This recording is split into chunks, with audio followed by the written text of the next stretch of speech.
ഗ്രന്ഥശാല പ്രവർത്തകനും ജില്ലാ പഞ്ചായത്ത് അംഗവുമായിരുന്ന PK സുധാകരന്റെ സ്മരണയ്ക്കായി ഒറ്റപ്പാലം താലൂക്ക് പബ്ലിക് ലൈബ്രറി ഏർപ്പെടുത്തിയ പുരസ്കാരത്തിന് ആതിര ആറിന്റെ മീനെ മീൻ മണമേ എന്ന കവിതാ സമാഹാരം അർഹമായി. ലൈബ്രറി കൗൺസിൽ ജില്ലാ പ്രസിഡന്റ് ഡോക്ടർ CP ചിത്രഭാനു വാർത്താ സമ്മേളനത്തിൽ ഇക്കാര്യം അറിയിച്ചു. പുരസ്കാര സമർപ്പണം ഒക്ടോബർ 25-ന് ഒറ്റപ്പാലത്ത് നടക്കുമെന്നും ചിത്രഭാനു പറഞ്ഞു. സാഹിത്യ, രാഷ്ട്രീയ, സാംസ്കാരിക രംഗത്ത് നിറഞ്ഞു നിന്ന വ്യക്തിത്വമായിരുന്നു PK സുധാകരന്റേത്. യാത്രകളോട് ഇഷ്ടപ്പെട്ടിരുന്ന സുധാകരന്റെ സ്മരണാർത്ഥം ആദ്യ പുരസ്കാരം നൽകിയത് യാത്രാ വിവരണത്തിനായിരുന്നു. രണ്ടാമത്തെ പുരസ്കാരമാണ് കവിതാ സമാഹാരത്തിന് നൽകുന്നത്. സ്ത്രീപക്ഷത്ത് നിലയുറപ്പിച്ച് ബിംബങ്ങളെയും യുക്തികളെയും ബോധങ്ങളെയും സമകാലികമായി അവതരിപ്പിക്കാൻ കഴിഞ്ഞതാണ് ആതിരയുടെ പ്രത്യേകതയെന്ന് ജൂറി അംഗം ഡോക്ടർ EM സൂരജ പറഞ്ഞു. 10,001 രൂപ, ശില്പം എന്നിവയടങ്ങുന്നതാണ് പുരസ്കാരം.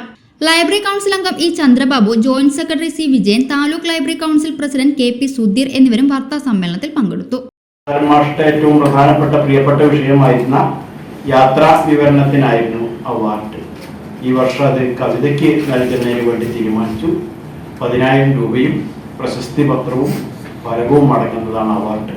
ഇത് 25-ാം തീയതി ഒറ്റപ്പാലത്ത് വെച്ച് സംസ്ഥാന ലൈബ്രറി കൗൺസിലിന്റെ പ്രസിഡന്റ് ഡോക്ടർ ധർമ്മല ജടാട്ട് വിതരണം ചെയ്യും. സൗജന്യ വൈഫൈ കണക്ഷൻ അങ്ങനെ വരാൻ വഴിയില്ലല്ലോ. ഫ്രീ മോഡം ഇൻസ്റ്റലേഷൻ ചുമ്മാ. സത്യാടോ, എന്റെ വീട്ടിൽ ഈ കണക്ഷനാ. തന്നെയും വിശ്വാസമില്ല. അല്ല, കേരള വിഷൻ. കേരള വിഷനിലേക്ക് സ്വാഗതം. ഇപ്പോൾ വൈഫൈ കണക്ഷൻ എടുക്കാം ഫ്രീ ആയി.